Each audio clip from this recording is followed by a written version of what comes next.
சிம்ம லக்னக்காரங்களுக்கு 2026 ஜனவரியில் இருந்து அந்த ஒரு வருடம் எப்படி இருக்கும் அப்படின்னு பார்க்க போகிறோம். லக்னத்தில் கேது, 7ல் ராகு, 8ல் சனி, 11ல் குரு, இப்படி இருக்கிற மாதிரி உங்களுக்கு 2026 ஸ்டார்ட் ஆகுது. இதில் சனி பார்வைகள் 8லிருந்து 3ஆம் பார்வையாக உங்கள் 10 பார்க்குறார், 7ஆம் பார்வையாக உங்களுடைய 2 பார்க்குறார், 9ஆம் பார்வையாக 10ஆம் பார்வையாக உங்களுடைய 5ங்கிறத பார்க்க. சனி 10, 2, 5 இது பார்க்கிறார். 10ங்கிறது தொழில் ஸ்தானம், உங்களுடைய கர்மஸ்தானம், நீங்கள் எப்படி வாழ போகிறீங்க அப்படிங்கிற வீட்டை அவர் பார்க்குறாரு. 2வது நம்ம எப்படி வாழ போகிறோம், தொழில், இது எல்லாத்தையுமே எதை டிபெண்ட் பண்ணி இருக்கும் அப்படின்னா 2ங்கிற தனஸ்தானத்தை டிபெண்ட் பண்ணி இருக்கும். அவர் எப்போ அதை பார்த்தாரோ இது மந்தமாக இருக்கிறங்காட்டி ஆல்ரெடி இதுவும் மந்தமாக இருக்கும். சரி, நம்ம ஏதாவது கோயிலுக்கு போய் இதை சரி பண்ணிடலாம் அப்படின்னு பார்த்தீங்க அப்படின்னா 5ங்கிறது உங்களுடைய முன்னோர்கள் அப்படிங்கிறது உங்களுடைய குலதெய்வம், இஷ்ட தெய்வம். இந்த 5ல் என்ன கிரகம் இருக்குதோ அந்த கிரகத்தினுடைய அனுகிரகம் தான் உங்களுக்கு கிடைக்கும். அப்படிப்பட்ட வீட்டையுமே சனி பகவான் பார்க்குறங்காட்டி கடவுள்கிட்ட இருந்துமே உங்களுக்கு அனுகிரகம்ங்கிறது தாமதமாக தான் கிடைக்கும். சனி அப்படின்னா தடை கிடையாது, தாமதம் அப்படின்னு அர்த்தம். அதனால உங்களுடைய லைஃப் ஸ்டைலே அப்படியே குறைச்சிருப்பார். 2025லேயே அப்படியே ஸ்லோ பண்ணி மந்தமாக போயிட்டு இருக்குங்க. 24ல் ஸ்பீடாக இருந்துச்சு, அப்படியே ஸ்லோ டவுன் ஆரம்பிச்சு 2025ல் கிட்டத்தட்ட படுத்துருச்சு அப்படிங்கிற மாதிரி நம்ம ஸ்கேல் இருக்கும். 2026ல் இது மெல்ல மெல்ல பீக் எடுக்க ஆரம்பிக்கும். இப்போ இல்லை, மே மாதத்துக்கு பிறகு தான் இந்த தனஸ்தானத்து மேலேயே அவர் பார்வை எப்போ விலகுதோ அப்போ தான் இங்கே ஃபினான்ஷியல் பேக்கப் ஆகும். இந்த பணம் உள்ளே வரும்போது தொழில்ங்கிறது பிக்கப் ஆகும். இப்போதைக்கு நீங்கள் உங்களால் குலதெய்வ கோயிலுக்கு போக முடியாது. திருப்பதி போகணும்னு நினச்சிருப்பீங்க, திருப்பரங்குன்றம் போகணும்னு நினச்சிருப்பீங்க, திருச்செந்தூர் போகணும்னு நினச்சிருந்துருப்பீங்க. இது எதுவுமே நடந்திருக்காது. ஈவன் பழனி கூட உங்களால் போயிருந்திருக்க முடியாது. குலதெய்வ கோயிலுக்குன்னு போகணும்னு நினச்சாலே உங்களுக்கு தடை வரும். சுப காரியங்கள் எதுவுமே இங்கே நடந்திருக்காது. சுப காரியங்கள் எல்லாத்தையுமே இங்கே தடந்திருக்கும்.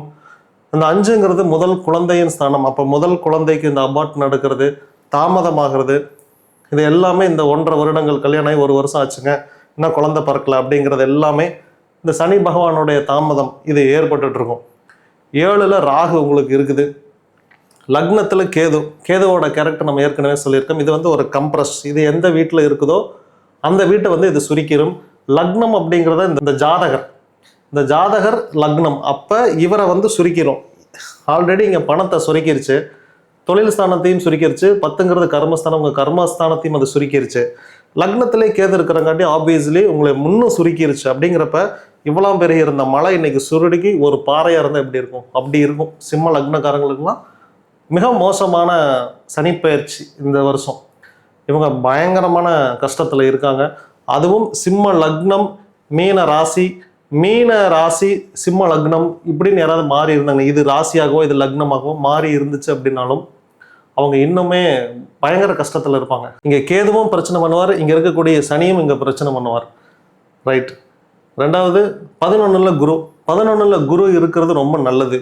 இதுவே 10ல் குரு இருந்திருந்தா அப்படின்னு கேட்டால் 10ல் குரு இருந்தால் பதவி பறிபோகும் அப்படிம்பாங்க. அப்போ தான் இது நல்லதாகவும் ஒர்க் அவுட் ஆகும். யாருக்கு அப்படின்னா சில பேர் இங்கே வேலையை ரிசைன் பண்ணிட்டு பெட்டர் ஜாப் கிடைக்கும், வேலை போகும், அவ்வளோதானே ஒழிய மோசமான நிலைக்கு போவாங்க அப்படிங்கிறது கிடையாது. இந்த ஒரு 2.5 வருஷத்தில் 10லேயே குரு இருந்தாலும் உங்களுக்கு பிரச்சனை தான். 11ல் குரு இருக்கிறங்காட்டி உங்களுக்கு நல்ல பண மதிப்பை கொடுக்கும். இங்கே ஏற்பட்ட எல்லா பணம் சார்ந்த பிரச்சனைகளையும் சரி பண்ணக்கூடிய ஒரே தீர்வு இந்த குரு பகவான் தான். அப்போ நீங்கள் குரு பகவான் கோயிலுக்கு போகிறது, குரு பகவான் எங்கே இருக்கிறாரோ அந்த கோவிலுக்கு போகிறது, ஆஞ்சநேயர் வழிபாடு பண்ணுறது, சித்தர்கள் வழிபாடு பண்ணுறது, உங்களுக்கு இதில் இருந்தெல்லாம் மீட்டு உங்களுக்கு நல்லா வெளிப்படுத்தும். சுண்டல் தானமாக கொடுக்கறது ரொம்ப நல்லது. வியாழக்கிழமை பசுமாட்டுக்கு வாழைப்பழம் தானமாக கொடுக்கறது நல்லது. மஞ்சள் வண்ண பொருட்கள் யாருக்காவது தானமாக கொடுக்கறது நல்லது. கேசரி செஞ்சால் கூட மஞ்சள் கலரில் கேசரி பவுடர் போட்டு தானமாக கொடுங்க, நல்லது. மஞ்சள் வஸ்திரங்கள் சுவாமிக்கு எடுத்து கொடுங்க. அம்பாள் பெண் தெய்வங்கள் பக்கத்தில் இருந்தால் மஞ்சள் கலர் பட்டுப்புடவை எடுத்து கொடுங்க, ரொம்ப நல்லது. படிக்க வைங்க.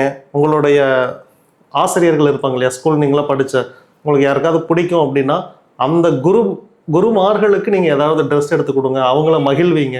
அப்படி மகிழ்வச்சிங்கன்னா இந்த குரு சந்தோஷப்படுவார், இந்த குரு உங்களுக்கு கொடுப்பார். தங்கம் வாங்குங்க. தங்கம் அப்படிங்கிறது குரு. அதனால தங்கம் சேரணும் உடனே குரு சேருவார். குருவோட வலிமை அதிகரிக்கும். இந்த நம்ம மோதிரமெல்லாம் யூஸ் பண்ணுறோம் இல்லையா, இதெல்லாம் நம்மளை ப்ரொடெக்ட் பண்ணுது. நம்மளை நவரத்னங்கிறாங்க, பஞ்சலோகம் அப்படிங்கிறாங்க. இதெல்லாம் என்ன பண்ணுதுன்னா, இப்போ குரு பகவான் உங்ககிட்ட கம்மியாக இருக்குதுன்னா நீங்கள் கோல்டு வாங்கி போடலாம். இப்போ குரு பகவானே உங்கள் கூட இருக்கிறார். என் வாழ்க்கையில் அதுதான் பற்றாக்குறையாக இருந்துச்சு, அதை வாங்கி நான் போட்டிருக்கேன். அப்போ இந்த பற்றாக்குறையை இங்கே நிவர்த்தி பண்ணுறேன், இதுதான் பொருள்.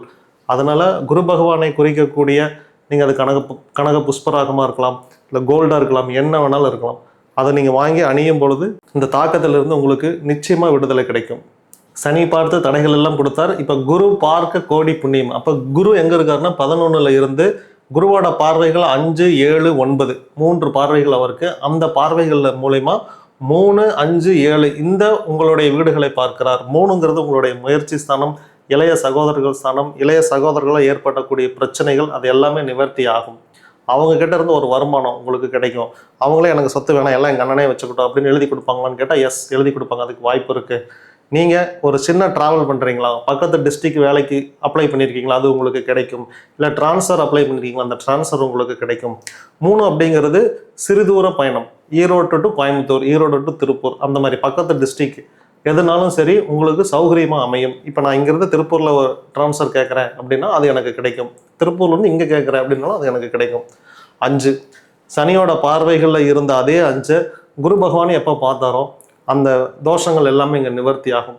குரு சனி இந்த 2ம் சேர்ந்து அந்த இது எங்கே விழுகுதோ மெடிக்கல்.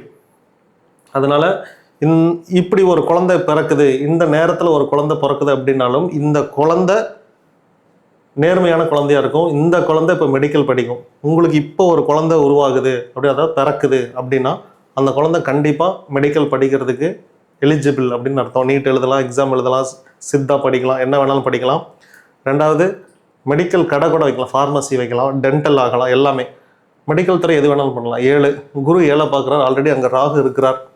ராகு இருக்கிறங்காட்டி 7ல் ராகு இருந்துச்சு அப்படின்னா அந்த முதல் திருமணம் பிரேக் ஆகி இன்னொரு திருமணம் நடக்கும் அப்படின்னு அர்த்தம். அதை குரு பார்க்குறார். அப்படிங்கிறப்ப இந்த தோஷம் வந்து கொஞ்சம் குறையும். சண்டை போட்டுட்டு கோவிச்சுட்டு போயிருப்பாங்க, திரும்ப வந்து லைஃப்பை கண்டினியூ பண்ணுவாங்க. இந்த குரு பார்வை மட்டும் விழுகலை அப்படின்னா இது இன்னொரு திருமணத்துக்கு இழுத்துட்டு போயிருக்கும். எப்போ குரு பார்வை பட்டுச்சோ மனசு மாதிரி அவங்க திரும்பி வர்றதுக்கு வாய்ப்பு இருக்குது. உங்கள் ஜாதகத்தில் உங்களுடைய இன்னைக்கு தசா புத்தியின்படி குரு தசா புத்தி, ராகு தசா புத்தி நடக்குதான்னு செக் பண்ணிக்கோங்க.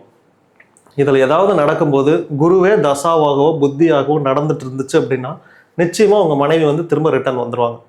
நம்ம ஜாதகமே அதுக்கு தானே பார்க்க போகிறோம். என் ஒய்ஃப் சண்டை போட்டு போயிட்டாங்க, வருவாங்களா, எப்போ வருவாங்க, மாட்டாங்களா, நான் இன்னொரு திருமணம் பண்ணிக்கிட்டுமா, அந்த சந்தேகம் வந்து உங்களுக்கு நிவர்த்தி ஆகும். குரு நடந்தால் நிச்சயமாக உங்களுக்கு திரும்பி வருவாங்க.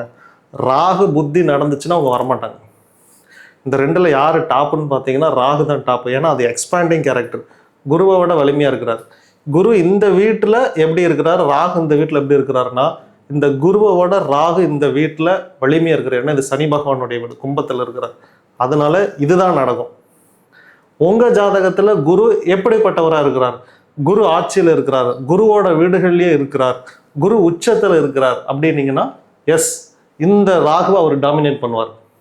அப்போ நமக்கு கோச்சாரத்தில் எப்படி இருக்குது, நம்ம ஜாதகத்தில் எப்படி இருக்குது, இந்த 2யுமே கம்பேர். இந்த 2ல் எது வலிமையாக இருக்குதோ அது நடக்கும். அவ்வளோதான், வழி எது வாழும், இவ்வளோதான் நம்ம விதி. 7ல் ராகு இருந்தங்காட்டி முதல் திருமணம் கொஞ்சம் சண்டைக்கு போச்சு. அப்போ சில பேருக்கு இல்லை சார் எனக்கு ராகுவே நடக்குது அதனால பிரியும் அப்படின்னா இப்போ பிரிஞ்சிடும், அப்போ நான் இன்னொரு திருமணம் பண்ணிக்கலாமா அப்படின்னு கேட்டால் 11ல் குரு இருக்குது. 11ல் குரு இருந்துச்சுன்னா இப்போ 2வது திருமணம் இது நல்ல கிரகம் தானே, அப்போ பண்ணிக்கலாமான்னு கேட்டால் பண்ண முடியாது. குரு இவர் எப்படி இருக்கிறாருன்னு கேட்டிங்கன்னா தனிச்ச குருவாக இருக்கிறார். தனிச்ச குரு உங்களுக்கு கெடுதல் தான் பண்ணுவார், நல்லது பண்ண மாட்டார். 2வது 11ல் குரு இருந்துச்சு அப்படின்னா அந்த திருமணம் நடக்காது. இவர் குரு 5ல் இருந்தாலும் சரி புத்திர பாக்கியம் தடையாகும். 11ல் இருந்துச்சுன்னா திருமணம் தடையாகும். இந்த குரு 7லேயே இருந்தாலும் திருமணம் தடையாகும். அப்படின்னா என்னன்னா பிரிஞ்சு போயிடுவாங்க. இன்னொரு திருமணம் நடக்குமான்னு கேட்டால் இந்த குரு இந்த 11ங்கிற வீட்டில் இருக்கிற வரைக்கும் நடக்காது. அடுத்த வருஷம் குரு பயிற்சிக்கு பிறகு உங்களுக்கு 2வது திருமணம் நடக்கும். இப்போ நடக்காது. கிரகங்களுடைய பார்வைகள் தெரிஞ்சு வச்சுக்கோங்க. சனி கிரக பார்வை 3, 7, 10. தான் நிற்கிற வீட்டில் இருந்து 3, 7, 10 வீடுகளை சனி பகவான் பார்ப்பார். குரு பகவான் 5, 7, 9 வீடுகளை பார்ப்பார். செவ்வாய் 4, 7, 8 இந்த வீடுகளை பார்ப்பார். நீங்கள் அப்ராக்சிமேட்டாக ஜனவரிக்கு வந்து செவ்வாய் இங்கே இருக்கிறார் அப்படின்னு சொல்லி வச்சுக்கோங்க. இந்த வீடு வந்து உங்கள் லக்னத்துக்கு எத்தனாவது வீடு அப்படின்னு சொல்லி பார்த்துக்கோங்க. உங்கள் லக்னத்துக்கு இது 6வது வீடு. 6ங்கிறது என்ன அப்படின்னா உங்களுக்கு கடன், நோய், பகை. இந்த வீடு, இந்த வீட்டில் செவ்வாய் இருக்குது. இந்த செவ்வாய் எப்படி இருக்குது அப்படின்னு கேட்டிங்கன்னா நீச்சம் உச்சம். அப்போ ஓகே செவ்வாய் வந்து நல்லா தான் இருக்கிறார் அப்படின்னு கேட்டிங்கன்னா செவ்வாய் வந்து பிரச்சனை பண்ண மாட்டார். வியாதிகள் குணமாகுமான்னு கேட்டால் எஸ் குணமாகும். நீங்கள் என்ன நீங்கள் என்ன டிபார்ட்மெண்ட்டை நீங்கள் கவனம் செலுத்தணும் அப்படின்னு இங்கே இருந்துச்சு அப்படின்னா 4, 7, 8 6ல் இருந்துச்சுன்னா உங்களுக்கு 6ங்கிறது அங்கே வருது.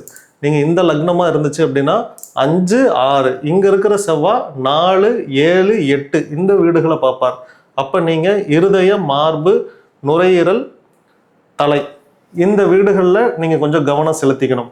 செவ்வாய் இந்த வீட்டை கால் மூட்டுங்கிறத எந்த டிஸ்டர்பன்ஸும் பண்ண மாட்டார். அங்கே அவர் நல்ல பொசிஷனில் இருக்கிறார். அதனால கால் மூட்டு உங்களுக்கு குணமாகும். மூட்டு இந்த கணுக்காலுக்கு கீழே உங்களுக்கு வெரிகோஸ் வெயின் இருந்தாலும் அது சரியாகும். மூட்டு சார்ந்த பிரச்சனைகள் நீங்கள் மூட்டு மாற்று சிகிச்சையே பண்ணுறீங்க அப்படின்னாலும் அது உங்களுக்கு சக்ஸஸ் கொடுக்கும். இந்த டிபார்ட்மெண்ட்டை கிளியர் பண்ணுவார். இந்த டிபார்ட்மெண்ட்டில் நம்ம கவனமாக இருந்துக்கணும்.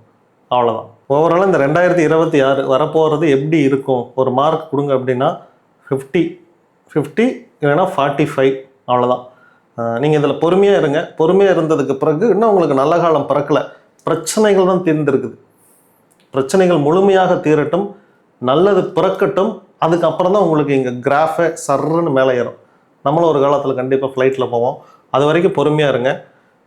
நான் முன்னையே சொன்ன மாதிரி நீங்கள் சித்தர்கள் வழிபாடு பண்ணுறது நல்லது, முருகப்பெருமானை நீங்கள் வழிபாடு பண்ணுறது நல்லது. இந்த ரெண்டும் நீங்கள் பண்ணுங்கள், மிகச்சிறந்த மாற்றம் உங்களுக்கு கிடைக்கும்.